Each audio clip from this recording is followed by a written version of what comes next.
Hi, I'm Jay, welcome to the workshop, and today we're going to be looking at what I take in my medical bag on trips.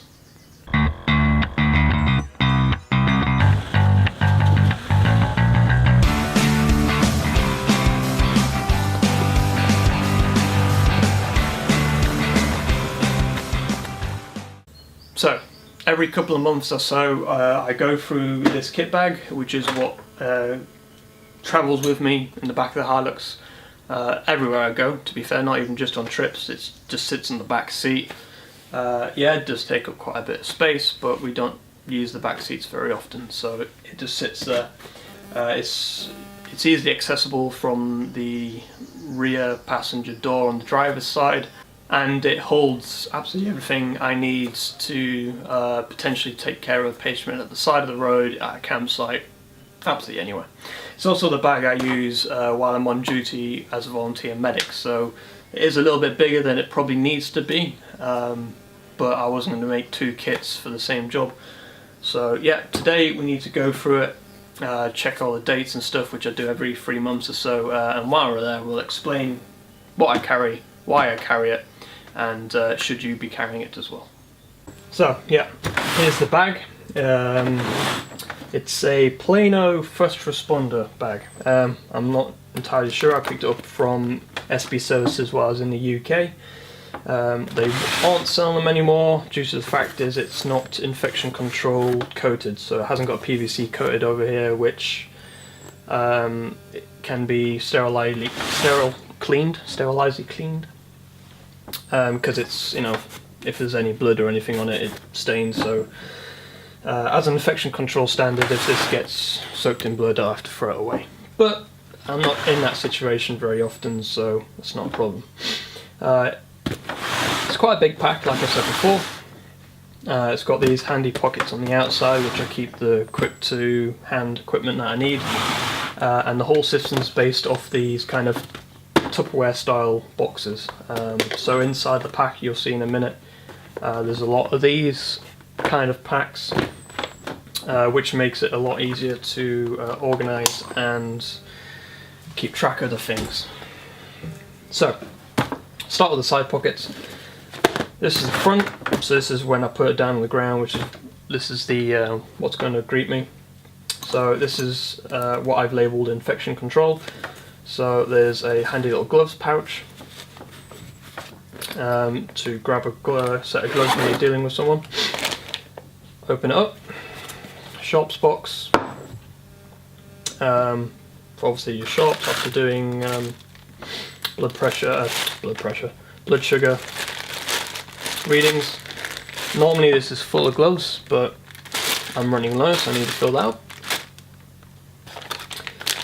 Clean out wipes. These are basically antibacterial wipes. You can wipe down equipment and surfaces and it'll kill most of the bacteria. There is ones that definitely kill all bacteria, but they're kind of pretty much bleach, so that'll do for most applications.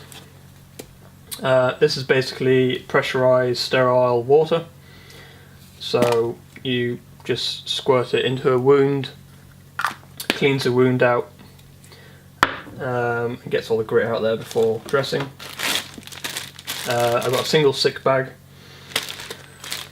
self-explanatory really. This was part of a pre-made first aid kit. It's basically like a sterile mat you can put down. I hardly ever use it, but I've thrown in there just in case. And then a bunch of hazmat bags for putting bloodied items in there, used bandages, etc. A bit of duct tape for securing things, and last thing in here, a bit of Clean L hand sanitizer. I usually keep one in my pocket on duties. This stays in the bag for obviously when I'm not. So yeah, that's the infection control. Okay, next pouch, rotating it through this way. This is temperature control. So this would be, this is also my burn pack as well.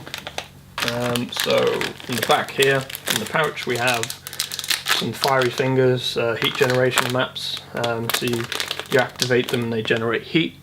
Just mainly a comfort thing, but it'll stay in there. Got a couple of them. You can get these, where did I get these from? Got these from Mountain Warehouse, I think it was. Emergency foil blankets, cheap and inexpensive. The key thing you need to remember about these do not raise people's temperature. These stop these from getting any colder. So just throwing one of these on a hypothermic patient isn't going to help very much. It's going to stop them getting any worse, but it's not going to make them any warmer. So again, inexpensive, keep in there. Burn dressings. These are a dressing which has been soaked in a gel. It used to be aloe vera gel, but I don't know what it is now, and it basically cools and protects the burn. Rather than running cold water on it constantly, obviously in the middle of nowhere you've got limited water anyway, so these do the next best thing. Worth grabbing a couple of these, really, if you, like you said, you're going to be somewhere with limited clean water that you can't run. This is burn gel, which is basically the gel that's in here, just in a bottle. So if you've got a small burn, you can just pop that in your finger, rub it on, and put a dressing over it. That does most of the burns I come across. And a couple of instant ice packs. Again, you've never used one of these before. Squeeze, mixes the two chemicals in there and creates an ice pack. Good for sprains and stuff. That needs to be wrapped in a piece of clothing or something, because if you put that directly on skin and keep it there for a long amount of time, it can, what's called a cold burn, damage the surface of the skin. So when you're using these things, wrap them up. You can get fancy ones which have a bit of a lining on them, so you don't have to do that. Just make sure you're using the correct one for the job. Okay, next big pouch on the outside. This is diagnostic equipment. So this is equipment I use to assess a patient's situation. So nothing too fancy. Got a blood pressure monitor with a single size cuff. I need to get a smaller size cuff. I've come across pediatrics. And I've also got a couple of cheat cards in here, just on the fly, you know, what kind of blood pressures people should be having, because you can struggle to remember if you don't do it day in, day out. SpO2 reader. These little things give you heart rate and your SpO2, which is basically the amount of oxygen in your red blood cells, which is good if you, I don't know if it would be in focus, but probably not be in focus. But it gives you your heart rate and the SpO2. If SpO2 starts to drop, then there's obviously something wrong with your respiratory system. You need one then to administer oxygen, but again, we don't carry oxygen. But useful tool. Blood sugar monitor. Again, this will depend on your skill set level if you can actually take people's blood sugars. Basic first aider can't. You can help people to take their own blood sugar, for example, if they know they're diabetic, can't take it from someone else. But this is a very simple one. That's the actual blood sugar monitor itself, little tiny weeny thing. Put the test strip in, use the one-use lancet, which is one of these things, which will make a small pinprick in your finger to get a drop of blood on the test strip, and then that will come up with a blood sugar level. Got a very basic disposable thermometer. I am saving up to get a more like a reusable one, because temperatures are slowly coming back into basic obs. They start drifting out for a while. So yeah, that's just a Boots single use one, can be used in any kind of way for one patient obviously. And in here I just keep a couple of light sticks.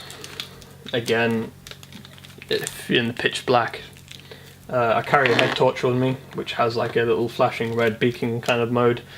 but if you're trying to mark a safe route or you're trying to mark where some kit is, handy to keep a couple of them in there.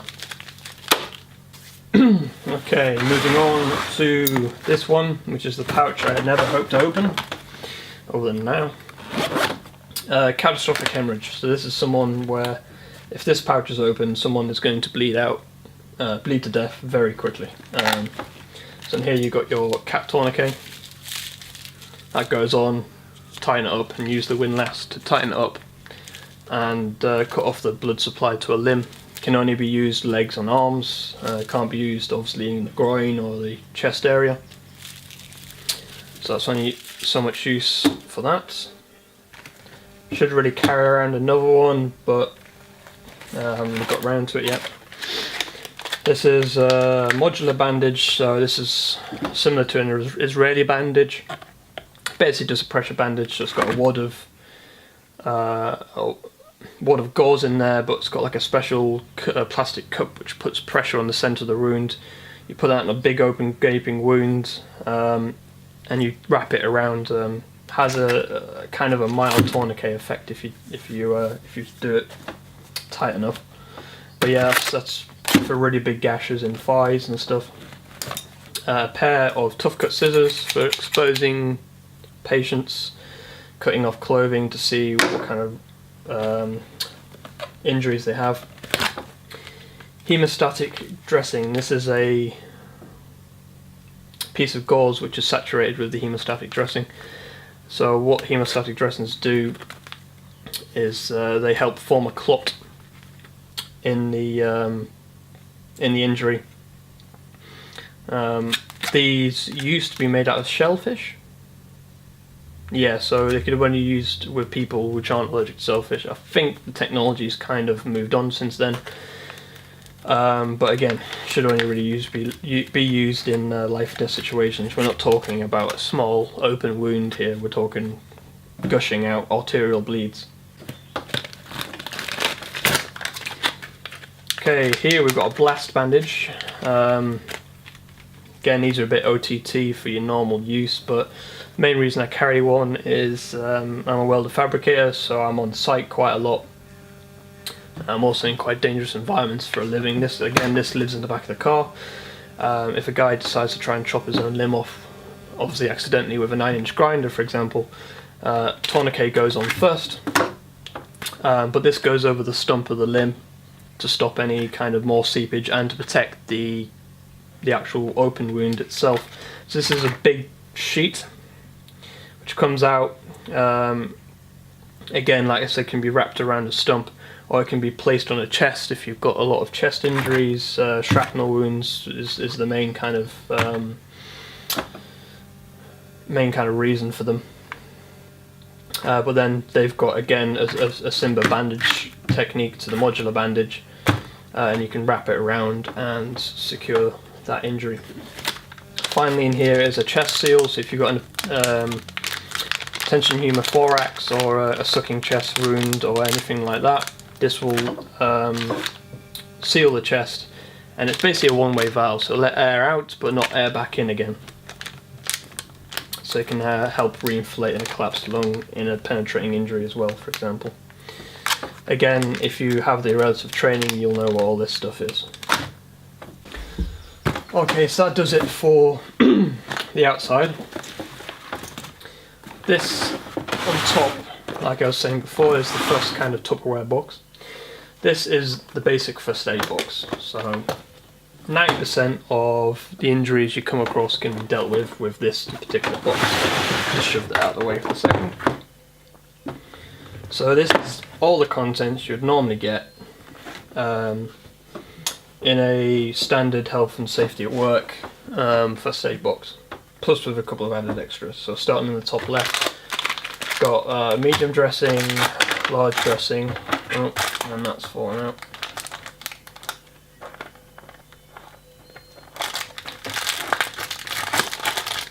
Yeah, so large dressing, some more medium ones, 4 iPads, a bit OTT, but I had enough room for them, so why not? Eye wash, probably one of the best things you can keep in a and as an additional extra in the first aid box is these little plastic vials, I guess they're vials, I don't know, of saline liquid, which is designed to be eye wash. So what you do is you twist the top off and it allows you to squirt either to irrigate a wound or to clean out an eye. They're 50p each from most places, so they're really not that expensive, and they're great for a lot of things. So yeah, that's one of the biggest things I'd recommend as an addition to a first aid kit, especially for overland use where you're guaranteed to have some kind of dirt or something in a wound, or get something in your eye or something. So yeah, I usually carry around 4, but I had to use one the other day on myself, so I need to get another one of them, put them in there. Finger bobbins, I carry these but hardly ever use them really. They're basically finger dressings that allow you to roll that down, and you put a piece of gauze on first and you roll it down on the thing, you twist it and roll it back on itself, and it creates like a bit of a finger bandage. Again, these are relatively cheap, which is why I picked them up to try and use them, but I've never really used them, so, but they're there. Got a whole load of sterile clearing wipes which are alcohol free, so they won't damage any nerve endings or anything like that. Again, don't use these very often. They're kind of starting to move out of first aid to replace by these, which are a bit better to clean wounds because you're not pushing the dirt into the wound. But small grazes, stuff like that, wiping at one of these is still, you know, still good enough. Got a whole load of these. Some tape, zinc oxide tape and micropores tape, again to secure bandages, stuff like that. You can tape up sores, all that kind of stuff. So keep a small roll of that each. Bag of gauze, again multi-purpose, can be used to mop up excess blood before putting on the plaster, that kind of thing. Little pair of scissors for cutting up gauze and stuff. These are non-adherent absorbing dressings, so like I said before with the finger bombs, that would go on there first and then you put that over it. If you've got quite a large wound which won't quite get covered by one of these pre-made ones, which I'll show you in a second, put that over with some tape or with a dressing, and what happens is when you pull that off, it doesn't pull the scabs off. That's the idea behind the low adherent. So loads of them in different various sizes. Pair of tweezers, pulling out splinters and stuff. Some safety pins. Again, they're starting to move out with first aid as well, but throw them in there, why not? Even for non-first aid use, you bust a button on a pair of jeans or trousers. They're there. Some, I think it's actually empty at the moment. If I can get it open. Oh no, it isn't. Some blister plasters. Don't really need them. It's nice to have a blister plaster. These medicated. Don't think these are medicated. Some of them you get medicated ones which can help with the pain. These are expensive. Very expensive for what they are. So I don't tend to keep a lot of them around. Mainly for personal use and for Charlotte's use as well. Ooh. In here, basically your normal plasters. Different various shapes and sizes. But also skin closures. So these are like stitchless skin closures. Push the wound together and put a skin closure over the top of it to push the injury together, help it seal again. Should really be used by more advanced first aiders and medics. But yeah, handy to keep around for closing up a wound. These things are an absolute godsend. Probably the best thing I've discovered as a medic. These are basically big plasters, but they've got like, what are they? I'll tell you what. I'll open one up, why not? I've got a few of them. So these are slowly taking over plasters in my kind of experience. So they look like a plaster, but they've got this kind of medical meshy kind of, I don't know what they call it. It's kind of like a surgical dressing, but with a low adherent pad already applied. So these can be used as blister plasters. I've used them for most of the wounds. I've reached for this first. The only disadvantage to these is they're not waterproof. That's kind of like a cloth kind of dressing, so they're not waterproof like some of the plasters are, but they're a lot stickier. The pad's a lot bigger on them. This is a small one. This is only a 6x7. These are 10x9s. You can get even bigger than them. So yeah, these I reach for first, unless it's like a really small paper cut, then I reach for the plasters. So yeah, I like to keep quite a lot of them kicking around. Yeah, and that said, with all this stuff you can normally deal with 90% of what you come across on the camp field or on the trail. So most of the times I'm reaching for this. If I have to open the main compartment of this, with the exception of medication which is kept in there, the patient is in a really bad way. So we'll tidy all this up and then get into the main compartment. Okay, just before I delve on the inside, like I said before, the only little extra is this light, which just lives on the top strap that secures this this box to the top, and it's just a handy little torch to have if you're caught out with that one. You can strap it on your head with that adjustable band. It's not the most comfortable one, but it'll get you out of the situation. So, other than that, that's all the outside. So moving on to the inside, this is the kind of stuff which really starts getting involved. In here I've got some kind of cheat cards, patient assessment tools, some documentation I use for the volunteer service I'm involved in, and I got a standard accident report form there just to give me something to fill out in case I come across someone. There's usually some pens in there as well, but they've probably gone missing. Starting with this one, I shall, because this is the only kind of the other one which is used regularly. This is medication. I don't carry a lot of medication because I'm not authorised to prescribe a lot of it. At the moment I can prescribe anything over the counter. So that's your paracetamol. Ibuprofen that normally lives there, but I've run out. Your aspirin. Hay fever tablets, stuff like that. Again, I could carry a lot more, Calpol, etc., but don't really see the need to. In a volunteer capacity, we normally have a paramedic on duty with us. He deals with that kind of thing. And personally, you don't come across paediatrics very often, so there's no point carrying a load of stuff that's going to go out of date. If I knew a child was going to be travelling with us, I'd update this to accommodate both adults and paediatrics. But other than that, yeah,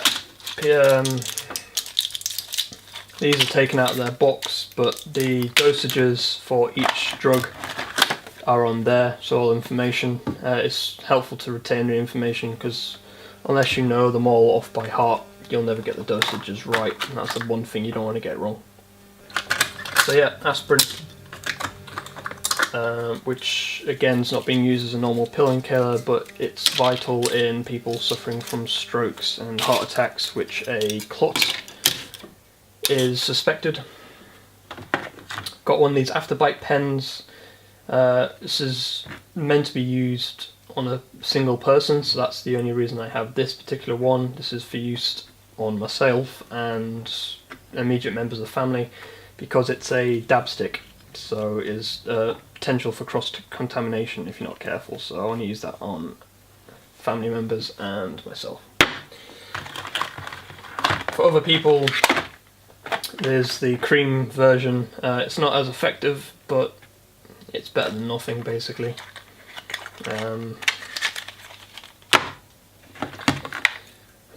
If that's not quite doing the trick, or if it's a bee sting, you've got jungle formula. Jungle formula is sworn by. We use quite a lot of it throughout the summer. Yeah, it's just a relief spray, basically. Priority of Survival by Bear Grylls, because, you know, that's a necessity. Like I said before, hay fever tablets, I don't suffer from it myself, but if you come across someone who has a very particular strong reaction to hay fever and allergens, and they don't happen to have anything on board, or with them, sorry, you can give them one of them. Again, another couple more safety sticks, just because I have the space for them. These might go to the wayside in case of more medication, but they're there. Vaseline, which I struggle to get out. There you go. Again, more for personal use. Do with which do as which you wish. I keep this around. This one's particularly has gone out of date, so I have to get rid of it. Kendall mint cake. Some people, unless you do a lot of walking, probably don't really know what this is. It's basically a big slab of sugar which is bound together, and tastes of mint. Good for hikers. Use it to keep them going as a quick pick me up. I originally threw it in here to help treat anyone suffering with low blood sugar, hypoglycemia, as a small square of this would bring the blood sugars up. That's the idea behind it, but it's gone out of date now, so I'm going to throw that. A pen to write down my dosages, keep a record of it. You have to keep a record of these things. And again, more personal use, however these could be sterilised and used on someone else. A tick remover. I picked this up while we were going around the North Coast 500 from a campsite. Never really thought of picking one up before, but it made sense at the time. I think it already cost me a couple of quid, but basically little plastic prongs which slide underneath the head, between the head and the neck of the tick, and you twist and it releases the jaws. A lot safer than trying to prise them out with a pair of tweezers. So yeah, that's all the medication I carry. Okay, before I move on to the next box, I just want to show you these. These live down the side here, because it's just about enough room for two of them. These are SAM splints. Again, might have never heard of them, might be a common thing for you. These are basically a splinting device which can support various different kinds of brakes depending on how you form it, and pretty much the simple explanation of it is a piece of thin aluminium which is basically covered by two bits of foam, and once you've shaped it to the limb, you just bend it into a C shape by pushing down on the middle and pulling the tops up like that, and then it becomes quite hard, obviously, if you form it properly. So you place that on that side. If it's a really bad break, you place one on the other. Wrap it up with a couple of bandages, and then that's the limb immobilized. So broken wrists, you can do that for a broken forearm. All the way up, do the same with legs. So, and the great thing about these, they are very simple to use, they're lightweight, even reusable in the right conditions, and you can cut them with a pair of tough scissors to the right length. So we keep the two 36-inch versions. There's different size versions.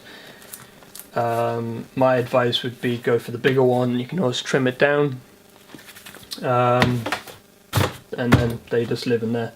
You can get flat versions and rolled versions. The only difference is the way they're packaged. This was a rolled version that used to fit in the bottom of my bag in a rolled shape. Once I got this bag, didn't have any place for the rolled version, so flattened them out, folded up, and put them in that. So, carrying on from the SAM splints, breaks and sprains. So here is basically just a bunch of bandages. So I've got my own personal use elbow support, because at work I do have a weak elbow when it comes to throwing my elbow out after doing repetitive motions, so I keep that in there so it's at hand for myself. Wouldn't necessarily use that on a patient. Crepe bandages for support. Triangular bandages for arm breaks and shoulder breaks. I've got 2 of them. Key thing about this, most first aid kits have like 5 or 6 of them in here. You really don't need that many. I'm convinced it's just they throw them in to pad it out, because they're only a couple of pence each really, and they never go out of date. So, you're only really, I carry 2 cloth ones. I try and get the cloth ones. A little bit more durable than the paper ones, and they last longer. So, conforming bandage does a similar thing to that, but I would use that conforming bandage mainly to secure the SAM splint onto the patient's limb. They can be used for support. I've used them for support as well. These are all conforming bandages, different widths, different sizes, different lengths. Tape, cloth tape for securing these things together. And these are tubular bandages. So these, I've got all different sizes. These go onto a limb. So basically doing what this does, just in a roll. So if if we're out on a trail and someone sprains their knee or something, this is a bit more of a longer term solution than simply wrapping a crepe bandage around it. Again, because you've got different sizes, I keep different sizes in stock. And that's pretty much it. The idea of breaks and sprains is there's not a lot you can do out in the field, with the exception of the sprain, other than recognise it and support it. And this is basically what all this stuff's doing, is just supporting the limb. So, moving on again. This is major hemorrhage. So this is something that a cut or a laceration that the normal first aid kit would struggle to deal with, but it's not exactly catastrophic. So mainly just a pack of bigger bandages and more of them. This is slowly increasing in size depending on my experience. So a couple of syringes. Now, why a couple of syringes if I don't give any medication? These can be used to suck up clean water, i.e. bottled water, and irrigate it into a wound. Single use per patient, obviously, so I've got a couple of them.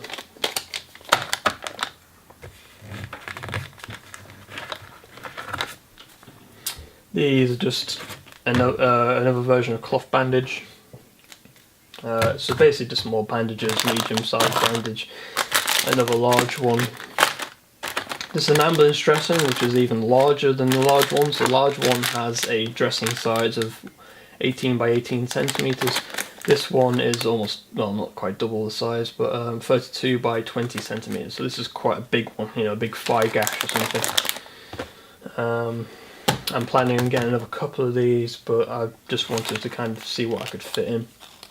This is easy gauze, so this is basically shrunk wrap, sterile gauze. So like the gauze we had in the first aid kit, this does the same thing, but it's sterile, so I can actually pack that into a wound. For example, well, I'm not going to come across gunshots, but a gunshot would be an example where you'd want to pack the cavity that it's created. But again, if you get into that point, it's catastrophic hemorrhage, so I'd probably be looking at using the hemostatic in the right place. These are basically like a roll of plaster, continuous roll. So if you've got quite a long cut up here, I don't really use them, but if it's only a very light scratch all the way up, that'll be better than putting a bandage on the whole thing. And a smaller version of that. So that's 1 centimetre wide, 1 metre long, sorry, by 7.5 centimetres wide, and that is 4 centimetres wide by 1 metre strip. So the last bag. Now the last bag is definitely only to be used by people who are trained in its use. This bag is kind of out the realms of a normal first aider. Most of this kit, even with the catastrophic hemorrhage stuff, is within the realms of first aiders, but this is where it starts getting a bit more involved. So much so, I'm going to put this down on the floor.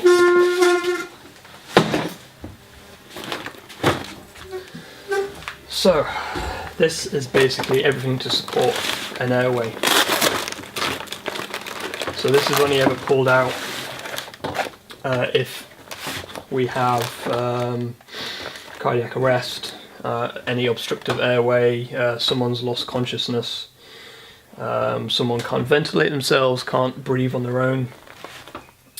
So at the top here we're looking at airways.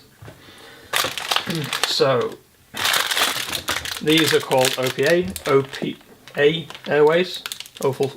Can never say it. Ophioophallogeal airways. Someone's probably going to correct me on that. These go in the mouth and down the throat. So the main reason for these is stops the tongue occluding the airway by flopping onto the back of the throat or the roof of the mouth. These are put into unconscious patients mainly because when you come unconscious your muscles relax and there is a possibility for your tongue to drop backwards. Depending on the size of the patient, you need different sizes, so I stock all the different sizes, other than paediatric sizes. The other area I've got, which I've only been recently qualified to use, is an MPA on nasal vaginal airway. So that as you can probably imagine, these go up your nose.